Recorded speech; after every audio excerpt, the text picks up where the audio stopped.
नमस्कार, जनवार्तामध्ये आपल्या सर्वांचं स्वागत।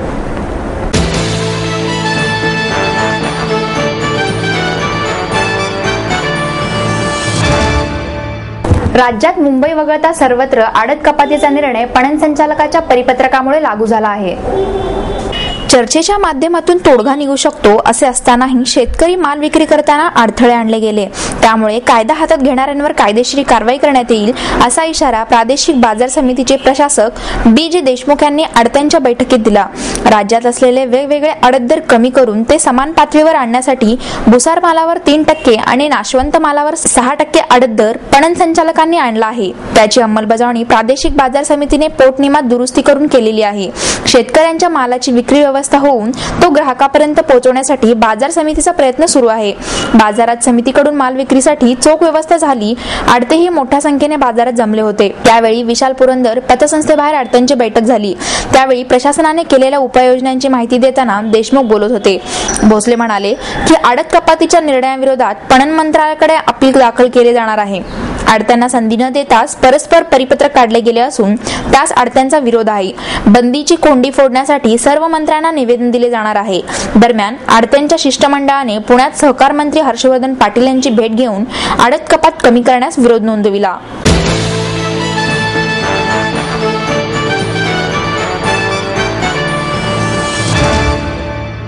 थंडीने हुडहुडी भरू लागल्यामुळे पुणेकरांची उबदार कपड्यांच्या खरेदीसाठी पावले वळत असल्याचे दिसत आहे।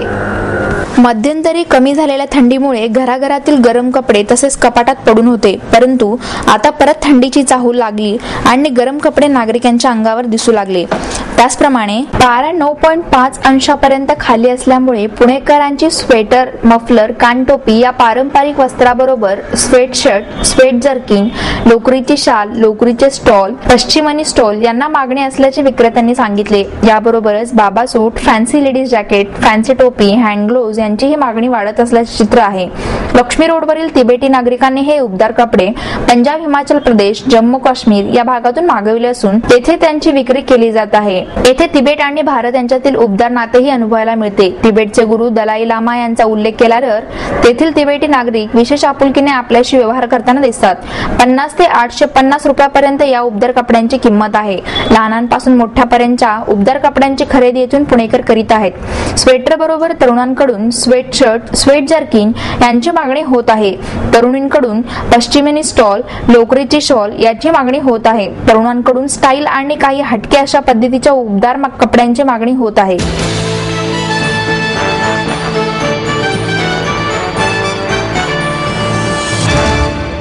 प्रेक्षक अभिनयाला दाद देतात, म्हणून सिनेमा व मालिकेपेक्षा नाटकात काम करायला जास्त आवडतं, अशी कबुली ज्येष्ठ अभिनेते विक्रम गोखले यांनी दिली। सर परशुराम महाविद्यालयातील मराठी संस्कृती मंडळाच्या अक्षरोत्सवात विद्यार्थ्यांनी त्यांची मुलाखत घेतली।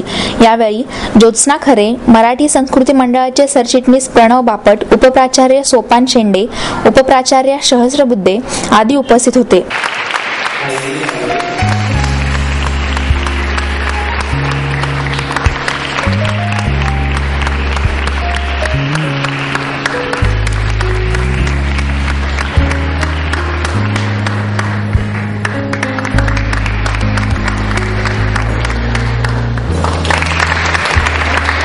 गोखले म्हणाले, प्रेक्षक अभिनयाला दाद देतात, म्हणून सिनेमा व मालिकेपेक्षा नाटकात काम करायला जास्त आवडते।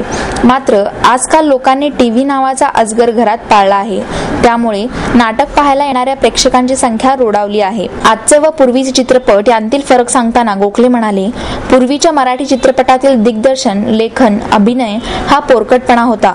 त्या मानाने आजचे चित्रपट आकर्षक, संवेदनशील व प्रयोगशील आहेत।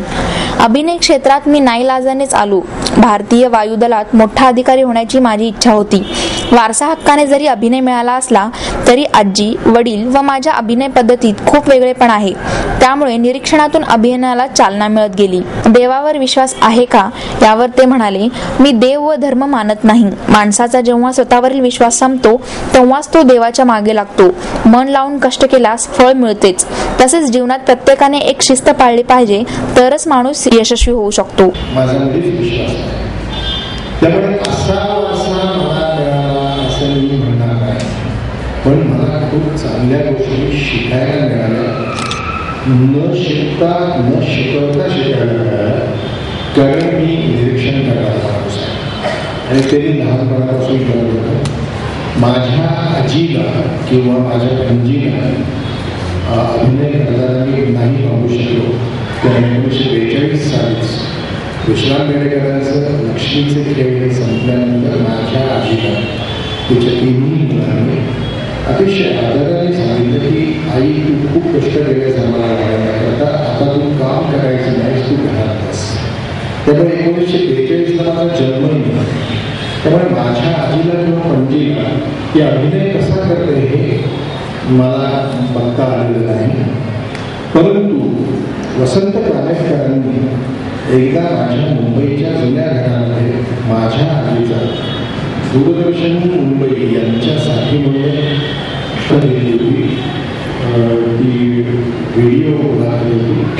त्यावेळेला प्रथमच मी माझ्या आजीला, म्हणजे त्यावेळेचं वय 75 होतं त्यावेळेला, आणि ती लंगडी होती एका पायात, त्यावेळेला माझ्या आजीला मी मानात मान लावण्या धैर्य धनाचा संवाद आणि गाणं 75व्या वर्षी ती त्या इंटरव्ह्यू करता गात होती आणि संवाद बोलत होती.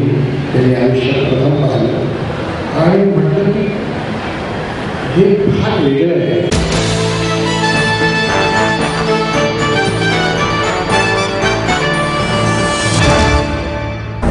गदिमा प्रतिष्ठानच्या वतीने दिले जाणारे गदिमा पुरस्कार जाहीर करण्यात आले. गदिमा प्रतिष्ठानच्या वतीने दिला जाणारा साहित्य, चित्रपट आणि कला क्षेत्रातील योगदानासाठीचा गदिमा पुरस्कार यावर्षी विख्यात संगीतकार यशवंत देव यांना जाहीर झाला आहे. गृहिणी सखी सचिव पुरस्कार पुण्याच्या डॉक्टर आरती दातार यांना, तर माजी रेल्वे मंत्री राम नाईक यांना गदिमा स्नेहबंध पुरस्कार देण्यात येणार आहे. पहिला विद्याप्रज्ञा पुरस्कार मधुरा दातार यांना जाहीर झाला आहे. सुबोध भावे यांना चैत्रबन पुरस्कार देण्यात येईल. गदिमांच्या स्मृतिदिनी 14 डिसेंबर रोजी पुरस्कार वितरण होणार असल्याचे आनंद माडगुळकर आणि श्रीधर माडगुळकर यांनी सांगितले. 21,000 रुपये, सन्मानपत्र आणि स्मृतिचिन्ह असे गदिमा पुरस्काराचे स्वरूप आहे. गदिमांच्या पत्नी विद्याताई यांच्या स्मरणार्थ दिला जाणारा गृहिणी सखी सचिव पुरस्कार डॉक्टर आरती दातार यांची निवड झाली आहे. विवाहानंतर अवघ्या 2 महिन्यात त्यांचे पती भीषण अपघातात सापडले. आर्थिक, सामाजिक, प्रापंचिक अशा अनेक आघाड्यांवर अडचणींशी सामना करीत अत्यंत चिकाटीने पतीला त्यांनी अखेरीस स्वतःच्या पायावर उभे केले. 30 वर्षापासून नव्या उभारणीच्या प्रतिभावंतांना स्फूर्तिदायक ठरलेल्या चैत्रबन पुरस्कारासाठी अभिनेता सुबोध भावे यांची निवड केली आहे. नव्या उभारणीच्या प्रतिभावंत उभरत्या स्त्री कलाकारांना प्रोत्साहन मिळावे या हेतूने यंदाच्या वर्षीपासून गदिमांच्या पत्नी विद्याताई यांच्या नावाने विद्या प्रज्ञा पुरस्कार सुरू करण्यात आला असून पहिल्या पुरस्काराच्या मानकरी तरुण पिढीच्या आवडत्या गायिका मधुरा दातार ठरल्या आहेत. शालांत परीक्षेत मराठी विषयात सर्वाधिक गुण प्राप्त करणाऱ्या लातूर जिल्ह्यातील श्रीदेशी केंद्र हायस्कूलची विद्यार्थिनी मिताली मिलिंद कुलकर्णी हिला गदिमा पारितोषिक देण्यात येणार आहे. महाराष्ट्र चित्रपट रंगभूमी आणि सांस्कृतिक विकास महामंडळाचे व्यवस्थापकीय संचालक लक्ष्मीकांत देशमुख अध्यक्षस्थानी असणार आहेत. याच कार्यक्रमात श्रीधर माडगुळकर लिखित मंतरलेल्या आठवणी या पुस्तकाच्या दुसऱ्या आवृत्तीचे, तर विद्याताई माडगुळकर यांच्या आकाशाशी जडले नाते या आत्मकथनपर पुस्तकाच्या तिसऱ्या आवृत्तीचे प्रकाशन होणार आहे. कार्यक्रमाच्या उत्तरार्धात गदिमांच्या साहित्यावर आधारित शब्दानंद हा कार्यक्रम अरुण काकतकर सादर करणार आहेत.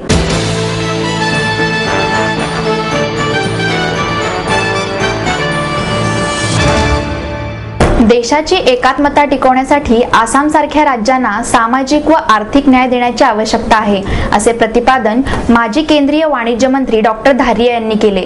सरहद संस्थेच्या वतीने देण्यात येणारा पहिला भूपेन हजारिका राष्ट्रीय पुरस्कार चित्रपट निर्माते जाहनू बरुआ यांना आसामचे माजी उपमुख्यमंत्री प्रफुल्ल कुमार महंत यांच्या हस्ते देण्यात आला. 51,000 रुपये रोख, सन्मानचिन्ह, सन्मानपत्र, हजारिका यांची टोपी असे या पुरस्काराचे स्वरूप आहे. या प्रसंगी ज्येष्ठ पत्रकार नितीन गोखले, भारत देसरडा, जयश्री महंत, संजय नहार आदी उपस्थित होते.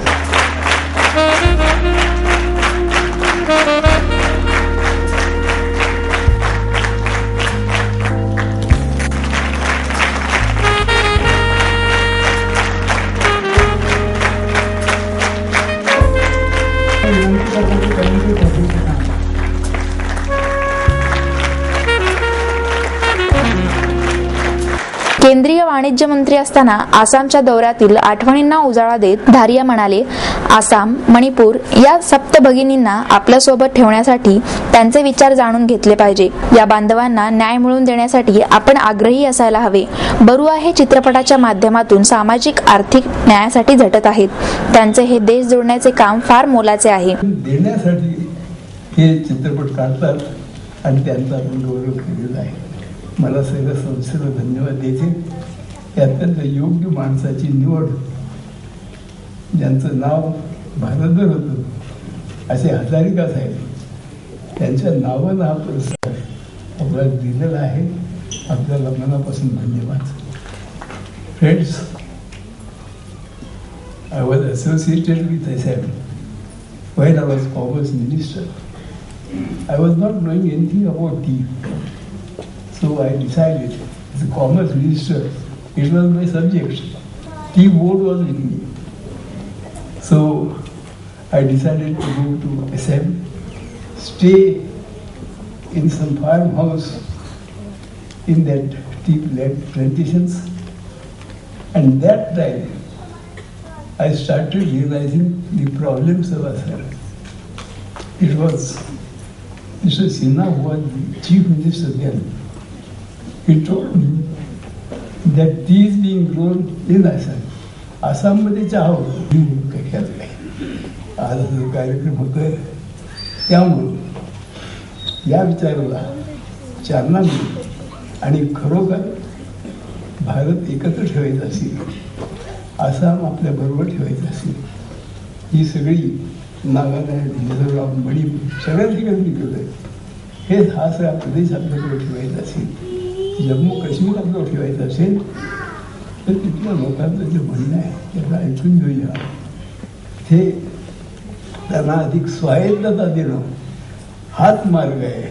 आणि आज आमच्या मनामध्ये सगळा रूल हा सेंट्रल गव्हर्नमेंटचा, म्हणजे मग आम्ही हे जनतेचं राज्य म्हणतो, हे जनतेचं आहे का?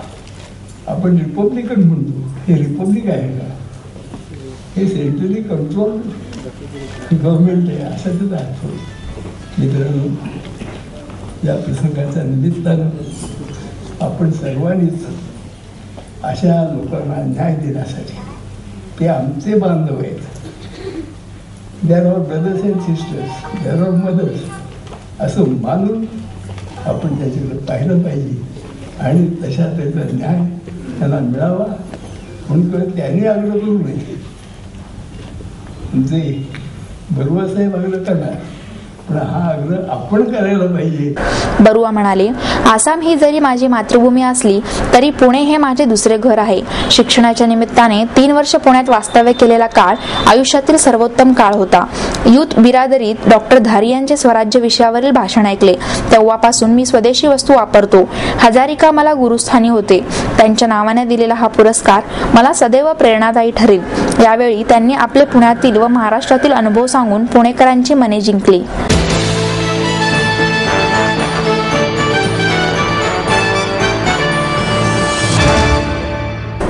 अनपेक्षित बदल व विविध वळणांच्या कथा असलेला सिगरेट की तरह हा हिंदी चित्रपट 14 डिसेंबर पासून प्रेक्षकांच्या भेटीला येत आहे, अशी माहिती चित्रपटाची अभिनेत्री मधुरिमा तुली यांनी पत्रकार परिषदेत दिली.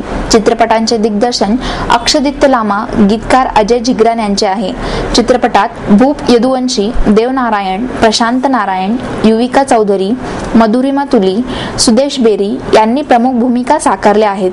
गायक म्हणून टौची रेना, निखिल डिसूजा, कविता सेठ, श्वेता पंडित, सुजान डमेलो, सुदीप बॅनर्जी यांनी केले आहे. नृत्य दिग्दर्शक लांजिनस फर्नांडिस, विवेक यादव यांनी केली आहे. देखिए, ये फिल्म हमारी करियर की पहली फिल्म है हम दोनों के लिए और ये फिल्म बहुत अच्छी है.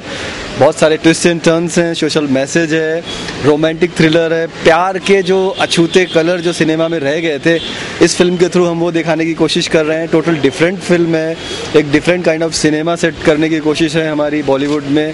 तो it's all about everything is new in the film end you everyone should watch and figure out what is the cinema, a new kind of cinema nowadays can happen.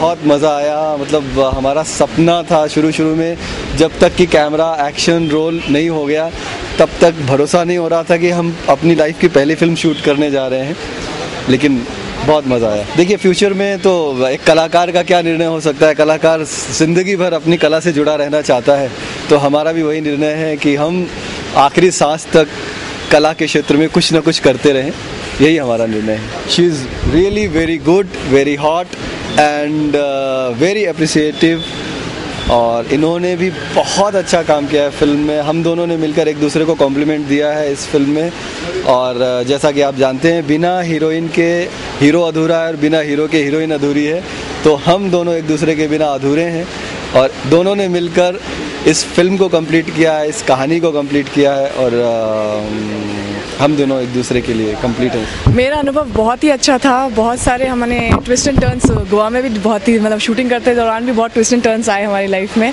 So और film में भी बहुत twist end turns हैं, तो बहुत बहुत मज़ा आया। इट वाज गुड फन।